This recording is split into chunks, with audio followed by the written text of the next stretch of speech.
Alhamdulillah, wa salatu wa salam ala rasulillah wa ala alihi wa sahbihi wa man wala. Nous avons évoqué 3 questions essentielles, existentielles, que se pose tout philosophe, toute personne qui use de son intelligence. La première question, que puis-je savoir? Deuxième question, que dois-je faire? Après le savoir, vient l'engagement et l'action. Après le savoir et l'action, que puis-je espérer après tout ça? Répondre à ces trois questions fait sens pour l'existence. Cela donne un sens, une trajectoire de l'existence. Celui qui ne se pose pas ces 3 questions, il est dans une philosophie de l'absurde, c'est-à-dire la vie non-sens. On naît, on travaille, on copule, on boit, on mange, on travaille, on construit des civilisations, puis on disparaît. Et puis après la disparition, c'est le néant. Quel gâchis existentiel. Liquider la foi, c'est liquider le sens. Donc, un être humain normalement constitué, il se pose ces 3 questions. Se trouvant dans le monde, éjecté dans l'existence, il se pose cette question, qu'est-ce que je fais là? Je pense, comme disait l'autre, donc je suis. Et celui qui ne pense pas n'existe pas. C'est la pensée qui fait l'existence. Et celui qui pense doute. Et donc je doute, donc j'ai la foi. On a disserté longuement sur le rapport de la foi et le doute. La foi, son propre, c'est le doute. C'est-à-dire l'interrogation. Cette interrogation permet aux musulmans de chercher toujours le savoir et d'avancer vers la vérité sans l'atteindre totalement. Parce que cette vérité n'est pas accessible totalement à l'être humain. On a dit qu'en islam, c'est une permission, plus qu'une permission, c'est une obligation de chercher le savoir, quelle que soit sa nature. Le savoir est une obligation pour tout musulman et toute musulmane, comme il est rapporté dans un hadith.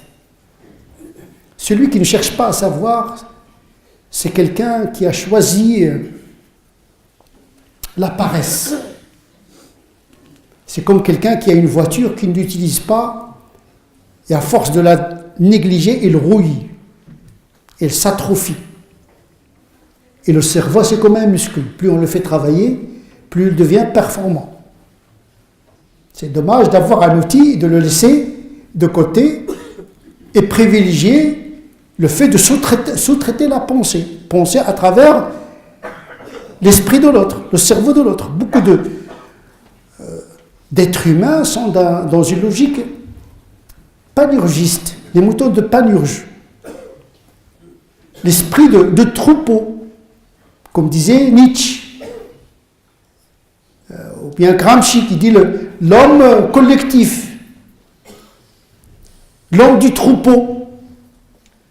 Non, en islam, l'homme il est un individu autonome. Il doit penser avec son cerveau. Il n'aura pas d'excuse le jour du jugement dernier en prétextant qu'il pensait comme les autres. La foi est individuelle, la pratique est individuelle et le salut dans l'au-delà auprès de Dieu est individuel. Il n'y aura pas une résurrection par communauté, par ethnie, par nationalité. Chacun va venir tout seul. Et donc l'homme est invité à penser par son esprit, mais en dialogue avec les autres. Parce que la pensée, c'est une friction, un frottement, duquel jaillit la lumière de la vérité. Mais il faut d'abord penser par soi-même. قُلْ إِنَّمَا عَدُكُمْ بِوَاحِدَةٍ أَنْ تَقُومُوا مَثْنَى وَفُرَادًا. Je vous donne un seul conseil, dit le Coran, mettez-vous en binôme et individuellement, il commence à penser, à réfléchir sur la prophétie de Mohammed sallallahu alayhi wa sallam, sur le contenu du Coran, etc. La pensée est l'une des meilleures activités du croyant. Il n'y a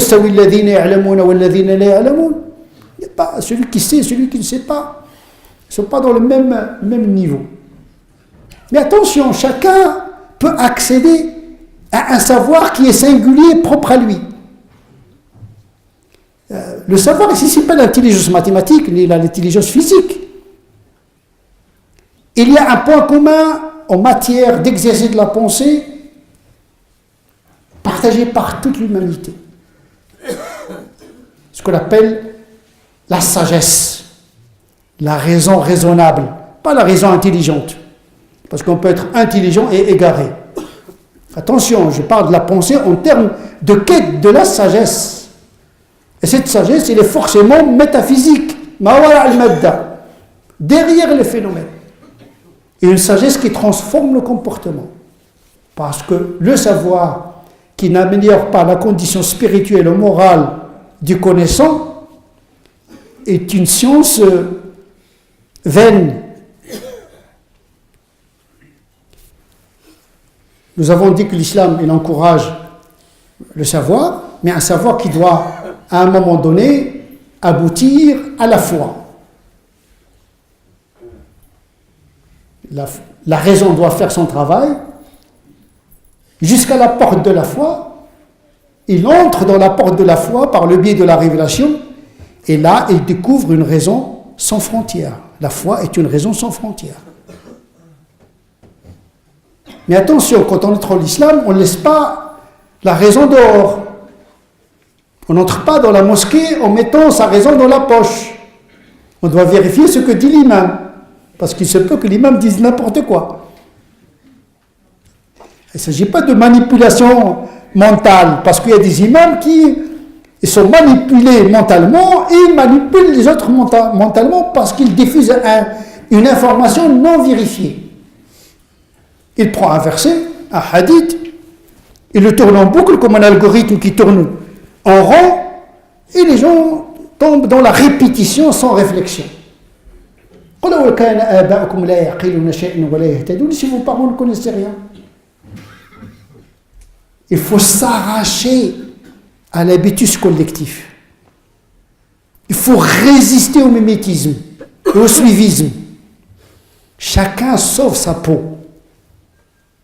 Parce que nous allons mourir tout seuls, nous allons être ressuscités tout seuls, nous avons des comptes à rendre à Dieu tout seul. Chacun est dans son couloir. Bien sûr, chacun avec son rythme, sa vitesse, mais chacun doit assumer sa marche vers Dieu. Donc il faut chercher le savoir, peu importe, on peut se tromper, on peut s'égarer, mais on n'a pas le droit d'exercer la paresse intellectuelle. C'est un péché. Quelqu'un qui a les moyens de réfléchir, qui ne réfléchit pas, il aurait commis un grave péché. Puis une fois on est dans la foi, il faut passer à l'acte, parce que un savoir qui n'aboutit pas à une foi et une foi qui n'aboutit pas à l'action est une foi faible. La foi en islam est une foi motrice. Amanu wa amilu salihat. Celui qui sait qu'il va mourir un jour, qu'il va rencontrer Dieu et qu'il a des comptes à rendre et que la vertu est bénéfique aux vertueux et que la religion est faite pour l'homme et pas le contraire, il va vivre heureux dans ce bas monde et dans le delà. La aqidah, ce n'est pas seulement croire en Dieu. La aqidah suppose également la confiance en Dieu dans sa loi, dans le sens qu'elle est faite pour l'homme. Si tu penses que c'est toi qui as été créé pour la loi, tu t'es trompé de Dieu. Il y a beaucoup de gens, beaucoup de musulmans qui pensent que nous sommes créés pour les 5 prières. Non, mais les 5 prières ont été faites pour toi. On interprète très mal ce verset. Je n'ai créé les djinns et les humains que pour m'adorer. Mais attention, l'adoration elle-même est réversiblement bénéfique pour l'être. L'ibad à l'adoration, c'est la transcendance. C'est l'élévation, c'est pas l'humiliation. وَلَقَدْ كَرَّمْنَا بَنِي آدَمَ. On a honoré l'être humain. C'est pourquoi dans la prosternation, il ne faut pas se prosterner comme un chien. Ne faire la prière comme un coq. Ne ressemblez pas à l'animal pendant la prière. Gardez votre dignité humaine.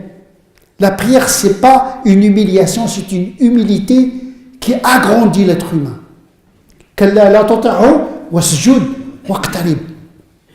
L'élévation dans la descente.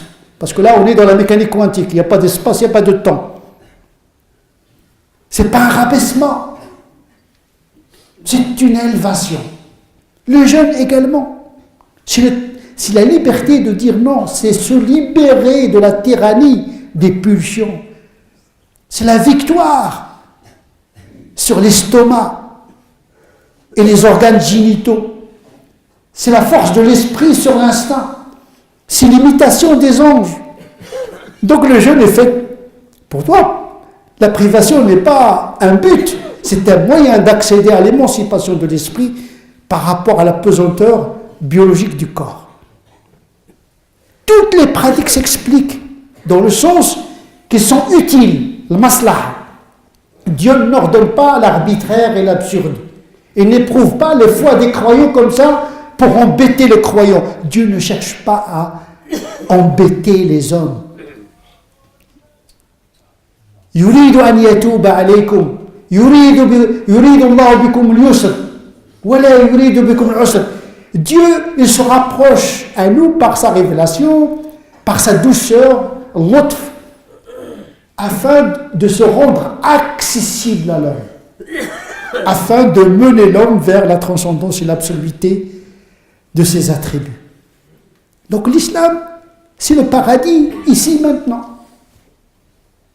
Parce qu'il y a des gens qui pensent que s'il n'y avait pas l'enfer, le paradis, supposons qu'il n'y a pas de paradis, il n'y a pas d'enfer. Si on arrive à bien pratiquer notre religion, nous accéderons au paradis ici et maintenant. La religion n'a pas uniquement une vocation de garantir le salut dans l'au-delà. Il a pour objectif de garantir le salut ici maintenant. La justice, la bonté. Si tous les gens étaient bons, si tous les gens étaient justes, si tous les gens s'élevaient spirituellement, on est déjà dans le paradis. Mais il y a des gens qui ont choisi l'enfer ici maintenant. Et donc, en effet, cette pratique, elle doit être bénéfique. En tout cas, le musulman doit essayer de la rendre bénéfique, c'est-à-dire par le sens. Donc, une prosternation qui est coupée de ce sens, un jeûne qui est coupé de ces éléments-là, est une pratique subie, est une pratique par défaut, est une pratique sociologiquement déterministe.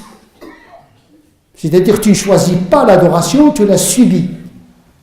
La ikra fi din, pas être contrainte dans la religion. Une prière sous la contrainte n'est pas une prière. Dieu veut une pratique volontaire, consentie, par amour.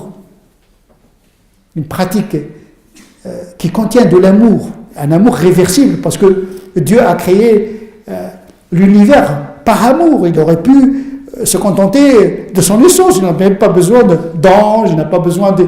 Mais il a honoré l'existence par la création. Al-wujud wujud. Le monde est un don. Tout est générosité. C'est un être abondant. Fawqa tamam. Dieu est plus que parfait. Il déborde.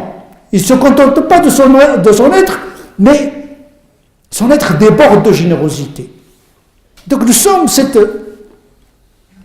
don gratuit. Et donc c'est comme ça qu'il faut recevoir l'existence et c'est comme ça qu'il faut recevoir la loi de Dieu. Il faut l'interpréter dans ce sens-là. Tout le monde fait les prières, tout le monde fait le jeûne, tout le monde évite le haram, mais parfois pas pour les mêmes raisons. Parfois par honte, par timidité, par habitude, Mais ce que Dieu veut, c'est une pratique libre, consentie et par un élan du cœur. Un amour partagé. Ibn Qayyim al-Jawziyya, il a écrit un ouvrage qui s'appelle le jardin des aimants, pour ne pas dire le jardin des amoureux, un grand savant de Hanbalite, où il explique que depuis la particule jusqu'à l'être humain, jusqu'à tous les éléments de l'existence, tout ceci a été créé par amour de Dieu. Et il dit que l'amour de Dieu, c'est la loi qui gouverne le monde. La loi de Dieu, c'est l'amour. La loi de Dieu, c'est la charité, pas la justice. C'est pourquoi, le jour du jugement dernier, la loi qui va être appliquée, ce n'est pas la loi de la justice, mais la loi de la charité et de la bonté. Et Dieu, non seulement il est bon, il est plus que bon. Quand on a cette perception, on est plus à l'aise dans les pratiques, on est plus à l'aise dans sa peau, on est plus à l'aise dans sa religion. Mais malheureusement, beaucoup de musulmans ont appris leur religion par la peur. Par la peur, la coercition. Un système anthropologique et politique de dictature depuis le chef de l'État jusqu'à l'enseignant, jusqu'aux parents. Le système musulman a été embrigadé par une anthropologie de la tyrannie et de la peur qu'on a projetée sur Dieu. Il n'y a que l'enfer qui parle. Pourtant, l'enfer de Dieu n'est là que pour dissuader le musulman du péché. Mais il n'est pas dit que le pécheur va entrer en enfer, puisqu'il y a toujours l'intervention de la miséricorde de Dieu sans raison. Si ce n'est que la raison de Dieu, subhanahu wa ta'ala. Donc on pratique parce que c'est bien de pratiquer. Dans ce monde déjà. Le fait de voler, ça crée un effet psychologique qui n'est pas bon, ni pour l'individu, ni pour la société. Mentir, ça trouble le système cognitif. Le mensonge, il impacte négativement l'esprit des gens.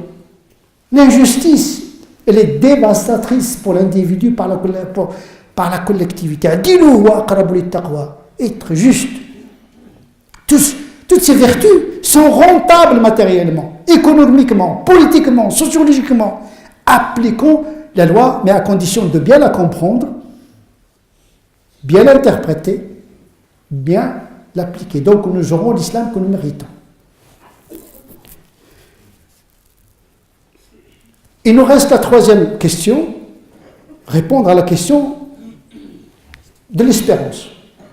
Après avoir cru, après avoir pratiqué, que puis-je espérer? Parce que c'est angoissant. C'est angoissant. Après la mort, on ne sait pas. Est-ce que mon travail va aboutir à quelque chose, ou bien tout ce que j'ai fait est quelque chose de vain? Surtout pour les croyants. Parce qu'il y a beaucoup de gens qui pratiquent, mais ne savent pas. Bon, je pratique, peut-être que je me suis fait avoir. Je ne bois pas de vin, je ne fais pas de la fornication. Pourquoi tout le monde fait les bêtises et moi je me prive? Mais ce n'est pas une privation, c'est un don. Quel plaisir dans le fait de boire des boissons alcooliques. 40 000 personnes meurent chaque année en France à cause de l'alcool. Toute une ville qui disparaît chaque année. C'est une drogue dure, l'alcool. C'est pas bon. Il te procure un petit plaisir. La fornication, la sexualité qui déborde à droite, à gauche, etc. Quelqu'un qui n'a pas une discipline, il est dans l'angoisse. Donc la privation, en vérité, c'est un plus. Comme zakat, tu donnes, mais tu gagnes. Il ne faut pas croire que la privation est une punition, c'est une victoire sur soi-même. Il faut donner quand il faut donner, il faut faire quand il faut faire, il faut s'abstenir quand il faut s'abstenir. Et sachez que Dieu n'interdit pas quelque chose qui est essentiel pour votre existence. Et si vous fautez, il y a toujours la réparation. Dis, ô mes serviteurs qui ont commis des excès, c'est-à-dire des gens qui ont fait toutes les collections de tous les péchés imaginables et possibles. Vous savez, maintenant, il y a des musulmans qui se rassemblent et commencent à dire, moi j'ai fait ceci, j'ai fait cela, etc., se taguent des bêtises, il fait les collections. Hein. J'ai volé, j'ai forniqué, j'ai bu, etc. C'est Superman. Mais il n'y a aucun sens de regret. Tant qu'il y a le regret, tu es dans la bonne voie. Ne désespère jamais de toi-même et de ton Seigneur. Et si tu désespères de toi-même, ne désespère jamais de celui dont la miséricorde a embrassé toutes choses. Il n'y a pas plus immense que le rahma de Dieu. Il fait de dire, je ne sais pas si Dieu va me pardonner. C'est toi qui décides. Si tu veux qu'il te pardonne, il suffit de regretter et de réparer, et il va t'accueillir. Parfois, l'acte du repentir est mieux que l'acte de l'obéissance. Quelqu'un qui pêche et qui se repentit, il peut atteindre un niveau plus élevé que quelqu'un qui n'a pas péché. Le repentir et le regret améliorent la condition spirituelle. Quand vous avez ce regret, il vous donne une force spirituelle qui vous permet de continuer la marche. En tout cas, l'espérance est centrale dans notre tradition. Les chrétiens appellent cela l'amour de Dieu. Nous l'appelons miséricorde. C'est un acte utérin. L'utérus de la mère, c'est un amour désintéressé. L'amour, on peut s'aimer à travers quelqu'un. L'amour, il peut être égoïste. On aime quelqu'un parce qu'il nous procure un plaisir. Mais la mère, quand elle aime son enfant, c'est un amour qui n'attend pas un retour. Rahma est ce genre d'amour. Il est plus grand que l'amour. C'est un rapport filial. Et à ce titre-là, Rahma, il touche tous les êtres, y compris les fauteurs, ceux qui ont fauté, y compris parfois ceux qui n'ont pas cru, parce qu'ils n'ont pas trouvé de moyen pour croire, ni de raison pour croire. Et c'est pour cette raison que le prophète sallallahu alayhi wa sallam a dit, si le mécréant sait ce que Dieu a réservé le jour du jugement dernier comme miséricorde, il n'aurait pas désespéré de son paradis. L'espoir doit être gardé par le pratiquant, le non-pratiquant, le croyant, le non-croyant, parce que nous adorons un Dieu de tout le monde, pas uniquement des musulmans. Il ne faut pas confisquer votre Dieu. Sa miséricorde va toucher tout le monde, mais avec des degrés différents, selon les actions également. Et ne croyez pas que votre vertu et vos actions, ce sont les moyens d'accéder à sa miséricorde. Non, sa miséricorde, elle est gratuite. Il ne dépend ni de la qualité de votre pratique, ni de la gravité de votre péché. La miséricorde de Dieu n'est pas conditionnelle. نسأل الله عز وجل أن يجعلنا من الذين يستمعون القول فيتبعون أحسنه أولئك الذين هداهم الله وأولئك هم أولو الألباب اللهم اهدنا فيمن هديت وعافنا فيمن عافيت وتولنا فيمن توليت وبارك لنا فيما أعطيت وقنا واصرف عنا شر ما قضيت فإنك تقضي ولا يقضى عليك وأنه لا يذل من وليت ولا يعز من عاديت تباركت ربنا وتعاليت اللهم ربنا آتنا في الدنيا حسنة وفي الآخرة حسنة وقنا عذاب النار اللهم ربنا آتنا في الدنيا حسنة وفي الآخرة حسنة وقنا عذاب النار اللهم ربنا آتنا في الدنيا حسنة وفي الآخرة حسنة وقنا عذاب النار اللهم صل على سيدنا محمد وعلى آل سيدنا محمد كما صليت على سيدنا إبراهيم وعلى آل سيدنا إبراهيم وبارك على سيدنا محمد وعلى آل سيدنا محمد كما باركت على سيدنا إبراهيم وعلى آل سيدنا إبراهيم في العالمين إنك حميد مجيد سبحان ربك رب العزة عما يصفون وسلام على المرسلين والحمد لله رب العالمين.